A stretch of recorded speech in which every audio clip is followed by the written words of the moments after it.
Bueno, pues les voy a decir una reflexión en voz alta y sin ningún ánimo de aportarles tampoco mucho, sino de confesar en voz alta las cosas que vivimos desde un medio de comunicación. La labor diaria de nuestro quehacer está el dar noticias y continuamente estamos dando noticias malas. Incluso en esta profesión del periodismo se considera que la mala noticia es la buena noticia. Es un tema de debate, pero en el fondo es cierto. Las primeras páginas de los periódicos se hacen con malas noticias y rara vez con buenas noticias.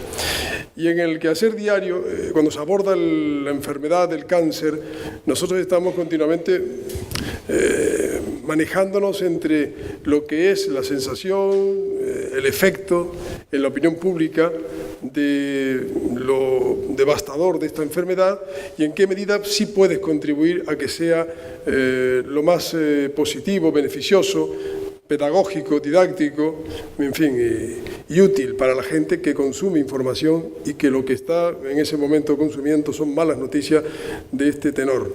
Es verdad que nunca afecta tanto el cáncer cuando le afecta a la persona que cuando le afecta a un tercero. Es decir, que aunque contemos y leamos historias de terceras personas que sufren esta enfermedad, nunca vamos a tener la sensación que padeceremos si es en nuestro caso.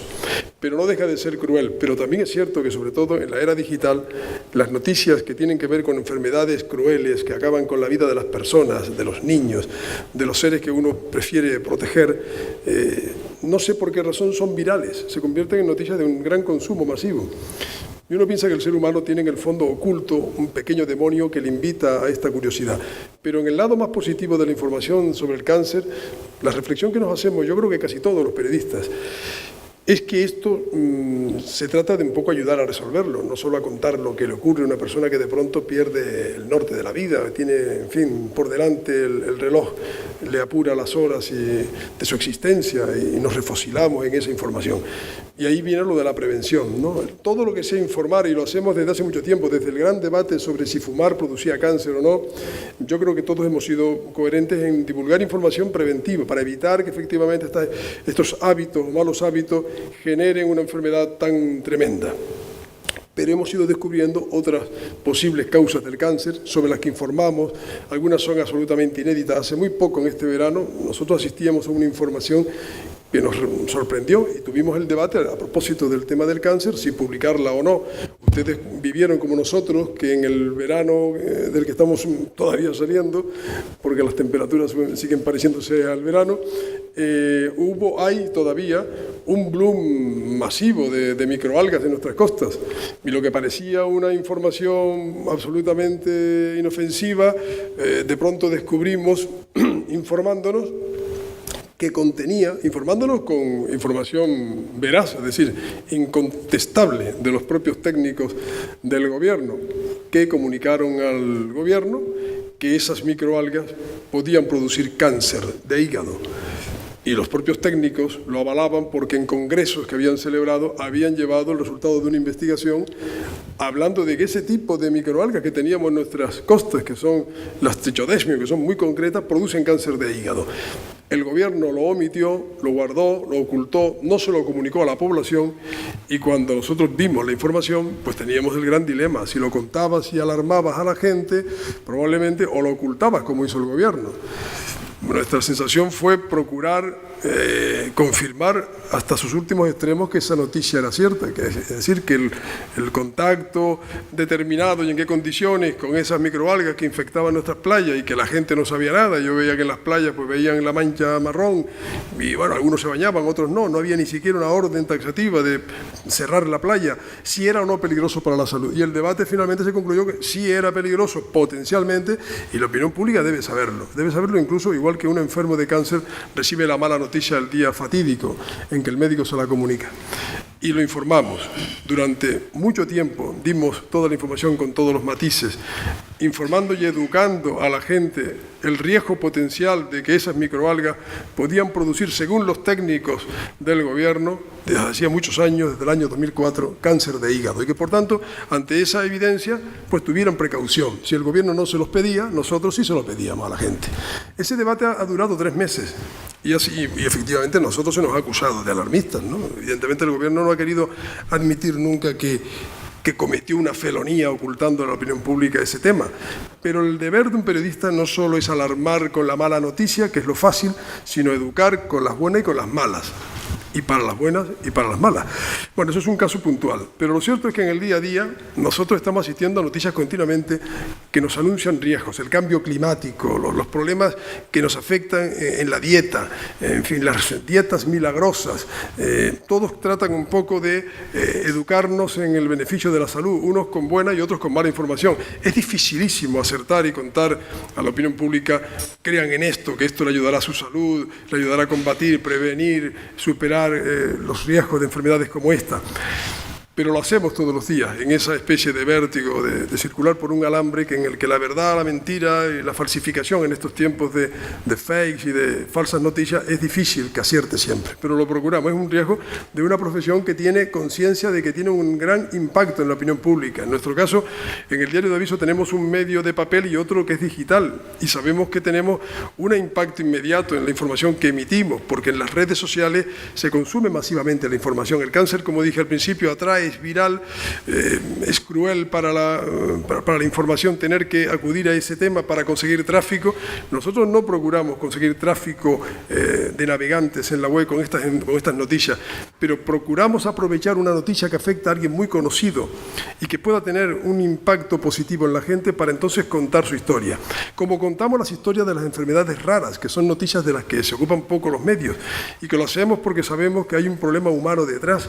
Quiero decir con esto que aunque hay un gran debate sobre el uso y el abuso de la información referida a esta enfermedad, nuestro principal deseo, por lo menos de un sector que yo conozco de la prensa y de la información, es que seamos útiles a la sociedad dándole pistas, porque sí sabemos que mucha gente nos cree, otros no, con razón, pero sí hay un porcentaje de la población que se fía por lo que lee o le dicen, le cuentan los periodistas.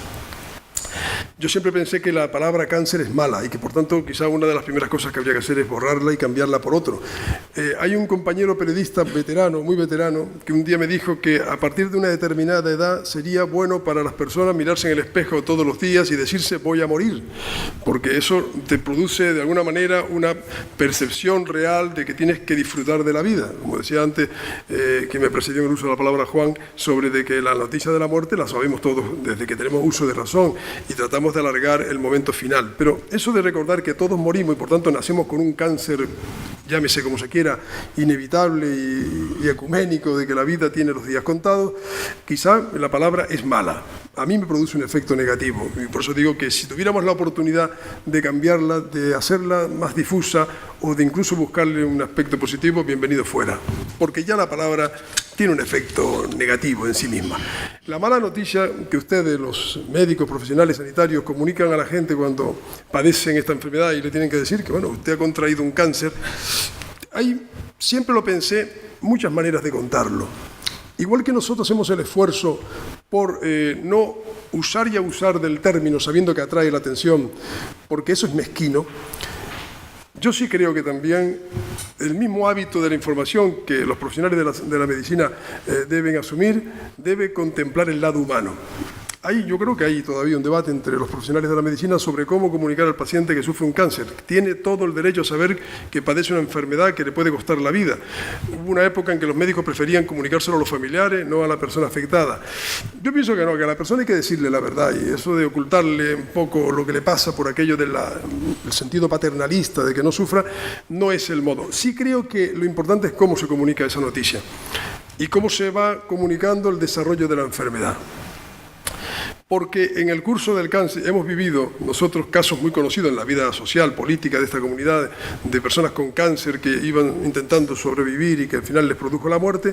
En el curso de la vida, el que contrae un cáncer y puede sobrevivir a esa enfermedad o no, lo que es evidente es que debe disfrutar de la vida el tiempo que le reste. Y por tanto, quizá si se le dan pistas para ello, puede encontrar un mayor disfrute potencial, por aquello del compañero que hablaba de que mirarse al espejo y decir voy a morir te da un mayor disfrute intensivo de la vida, porque si te quedan 2 días de vida pueden ser los 2 mejores días de tu vida. O sea que al final se trata de cómo los propios profesionales de la medicina ayudan al paciente a disfrutar del tiempo real de vida que le queda, que puede ser incluso superior al de una persona sana, porque depende de la genética de cada cual el sobrevivir a las enfermedades, incluso a las más tremendas.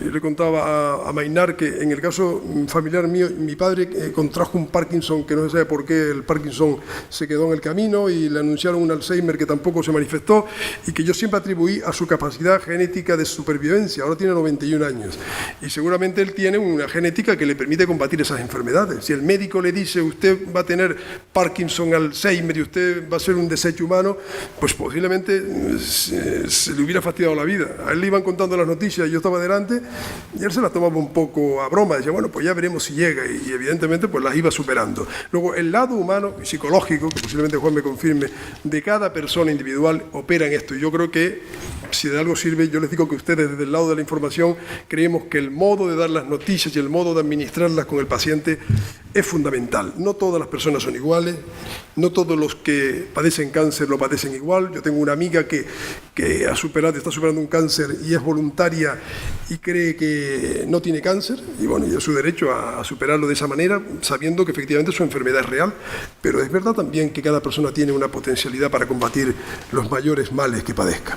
Sobre esto y sin abusar del tiempo, quería también decir que hay un aspecto contradictorio, paradójico en el cáncer, que es el modo de la felicidad, que algo apunté, que yo creo que el cáncer produce unos motivos ocultos, secretos en cada persona para ser feliz, que solo descubre cuando padece cáncer, lo cual puede parecer una paradoja.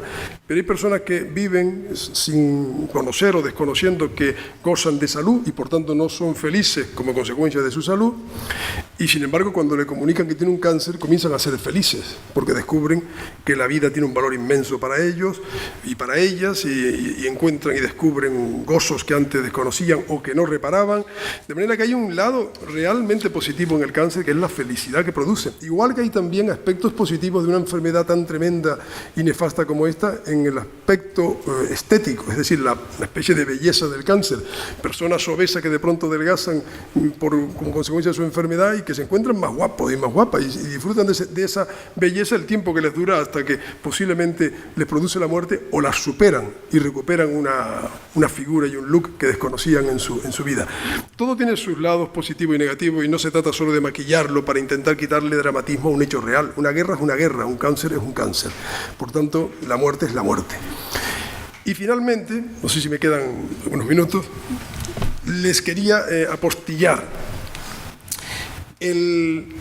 La libertad de la información y de expresión tiene que ver con la verdad. O sea, por tanto, estamos con ustedes. No se puede ocultar la verdad de una enfermedad.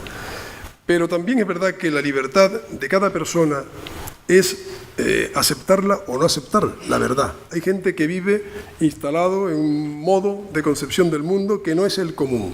Gente que no admite que lo que está a su alrededor le está afectando y que se aíslan y viven en una especie de cápsula. Hay gente que se integra y es más sociable. Yo creo que hay que respetar a cada persona, en el sentido de que cada persona es un mundo, a que viva su enfermedad como quiera y a no mirarle con la cara con que miramos a los enfermos, que es lo que creo que más daño les hace, incluso más que la enfermedad. Aquello de saber que una persona padece cáncer y a partir de ahí tratar de esforzarse en que la vida le vaya mejor, porque es una persona que va a morir, desconociendo que también el resto de las personas vamos a morir.